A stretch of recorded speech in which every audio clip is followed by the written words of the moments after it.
ساتھ شیئر کرنا چاہوں. میرے لیے بہت ہی ہمبلنگ ایکسپیرینس ہے کہ میرے اساتذہ بھی بیٹھے ہیں اور میرے شاگرد بھی بیٹھے ہیں. فیصل لائق صاحب, عبدالوحید انجم صاحب اور بودلہ صاحب اور ڈاکٹر عبیرہ اور فیصل ہارون خورشید پاشا صاحب تو میرے is almost my real brother کیونکہ آپ سب جانتے ہیں کہ میرا بایولوجیکل کوئی بھائی نہیں ہے. تو ڈاکٹر ہارون خورشید پاشا میرے مینٹور ہیں, بڑے بھائی ہیں, اور میں خاص طور پر افتخار کا ذکر ضرور کروں گا. افتخار بھی میرا بہت ہی عزیز چھوٹا بھائی ہے, اور خاص طور پر یہ جو نشتر کو ایک آپریشن تھیٹر کا تحفہ دیا ہے, میں اپنے دل میں ایک کنوکشن ہے مجھے کہ انشاءاللہ یہ اس کی آخرت میں بھی نجات کے لیے کافی ہوگا. باقی تو اور بہت سے اچھے کام افتخار نے کیے ہیں, ان میں سے بھی ایک ہے. اور ذیشان کا بہت شکریہ, باقی الطاف بھائی ہیں اور ڈاکٹر مہناز, راشد, قمر, سب ہمارے بہت عزیز ہیں. بس میں صرف یہ عرض کرنا چاہتا ہوں آپ تمام لوگوں سے کہ اگر آپ غور سے دیکھیں تو ہمارے ملک میں نا بڑی مایوسی کی فضا ہے, اور میرے اوپر بھی مایوسی طاری ہوتی ہے اور ہم مختلف بلیم کرتے ہیں چیزوں کو. لیکن میں نے امام حنبل رحمہ اللہ کی ایک بات سنی تو اس نے میرے دل پر سے اس بوجھ کا پردہ ہٹایا. امام حنبل نے کہا کہ شیطان کے پاس جو ہتھیار ہیں نا لوگوں کے اوپر حملہ کرنے کے, اس میں سے ایک ہتھیار اس نے ان لوگوں کے لیے رکھا ہے جو اچھے لوگ ہیں, جو نیک لوگ ہیں, جو صحیح لوگ ہیں, جو اس کا ایکسٹریم ویپن ہے نا, ایکسٹریم ویپن, سب سے جو مؤثر ہتھیار ہے, اور وہ اس پر برے لوگوں پر استعمال نہیں کرتا, وہ ان کو اچھے لوگوں پر استعمال کرتا ہے, اور اس ہتھیار کا نام ہے مایوسی. جب لوگوں میں مایوسی آ جائے تو اس کا مطلب یہ ہے کہ جتنی صلاحیتیں ان کے پاس موجود ہے وہ ان صلاحیتوں کو بھی استعمال نہیں کر سکتے, اور وہ یعنی جو کچھ کر سکتے ہیں نا حالات کے اندر وہ کچھ نہیں کر سکتے. تو یہ میں آج کل جہاں بھی جا رہا ہوں میں تمام اپنے خاص طور پہ نوجوانوں بچوں کو یہ کہنا چاہتا ہوں کہ یہ مایوسی اپنے پاس نہ آنے دیں. حالات ہمیشہ چیلنجنگ ہوتے ہیں. کبھی آپ نبی پاک صلی اللہ علیہ وسلم کی زندگی کو دیکھیں, خلفائے راشدین کی زندگی کو دیکھیں, اور باقی اصحاب کی زندگی کو دیکھیں. اللہ تعالیٰ نے اس دنیا کو تو بنایا ہی یا امتحان کا ہے اور یا اس کو جیل بنایا. مسلمان کے لیے سجن کا لفظ کہ جیل ہے.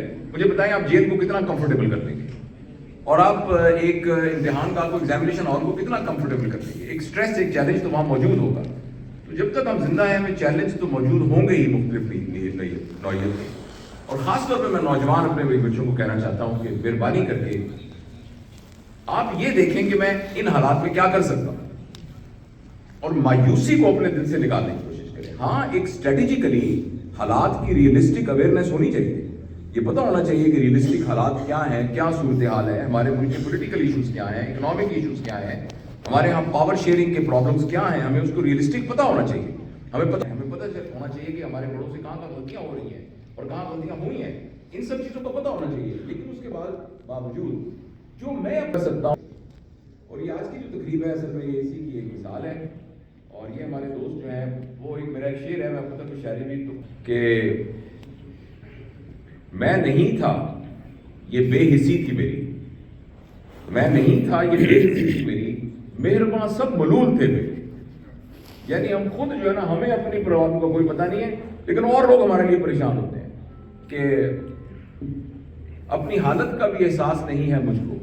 میں نے اوروں سے سنا ہے کہ پریشان ہوں میں. یہ بات میں آپ کو اس لیے کہہ رہا ہوں کہ جو ملک سے باہر ہمارے دوست ہوتے ہیں نا, میں پچھلے دنوں ہی تھا باہر ہی, تو وہ یقین کریں ہم سے زیادہ پریشان ہوتے ہیں یہاں کے بارے میں. جاوید صاحب پتا پتا سو چکا ہے دوست.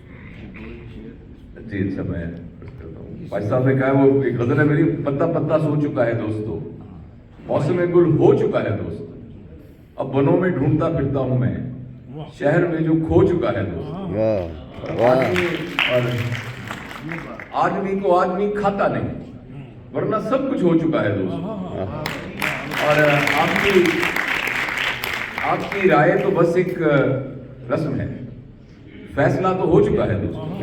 تو میں صرف یہ عرض کرنا چاہتا ہوں, شکریہ سر, آپ کے حکم کو میں نہیں ڈال سکتا, بس میں بات ختم کرتا ہوں. میں صرف یہ عرض کرنا چاہتا ہوں کہ مہربانی کر کے نا ہم یہ دیکھیں کہ ہم کیا کر سکتے ہیں, اور ساتھ ہم اپنی لنن کو اپنے گھر میں دھوتے بھی رہیں. یہ لوگ جو امریکہ میں بیٹھے ہوئے ہیں یہ وہ کچھ کر رہے ہیں جو کہ انبلیویبل ہے. دیکھیں یہاں ہم لوگ جو کام کرتے ہیں ہم بھی اپنے پیسے اکٹھے کر کے یہ آپریشن تھیٹر بنا سکتے تھے، لیکن انہوں نے پہل کی ہے اور یہ کیا ہے. جب میں قائد اعظم میڈیکل کالج میں ذمہ داری تھی، پاشا صاحب کی تربیت میں میں ان کے ساتھ ہوتا تھا جب یہ پرنسپل تھے، تو یہ مجھے بہت ساری باتیں سکھا کے گئے. وہاں جب کوئی پروجیکٹ ہوتا تھا اور امریکہ کے لوگ جو کیمپ کانا کے لوگ تھے وہ کہتے ہیں ہم مدد کرنا چاہتے ہیں، تو میں ساری اکیڈمک کونسل کو کہتا تھا کہ آپ پہلے آپ بنیاد بنیں. فرض کریں ایک پروجیکٹ ہے کہ تو پہلے لاکھ روپے یہاں کے پروفیسر دیں، اس کے بعد امریکہ والوں سے کہیں کہ ہمیں پیسے دیں. تو یعنی ہم خود جو ہے اپنے آپ سے انیشیٹ کریں اور انشاءاللہ العزیز. اور یہ جتنے کام ہوئے ہیں بہت کمال کے کام ہوئے ہیں. میں نے ہمیشہ یہ عرض کیا ہے کہ میری ایک ہمبل سی کیپیسٹی ہے، ایک ہمبل سی میری ایکسپرٹیز کے لیے، میں ایکسپرٹیز کا لفظ نہیں بولنا چاہتا، لیکن میں چونکہ 8-10 سال سے میں ٹریننگ ٹیچنگ میں میڈیکل ایجوکیشن اور باقی تمام چیزوں میں اب دنیا میں پورے جاتا رہا ہوں.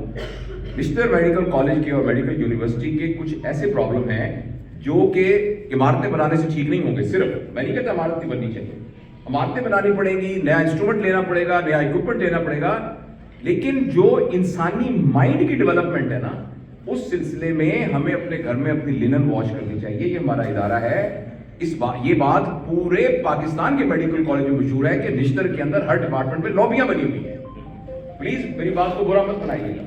گروپس بنے ہوئے ہیں، پولیٹیکل گروپس بنے ہوئے ہیں، اور میں پچھلے 10 سال سے یہ دیکھ رہا ہوں کہ ہماری ساری انرجیز ہاریزونٹلی ویسٹ ہو رہی ہیں.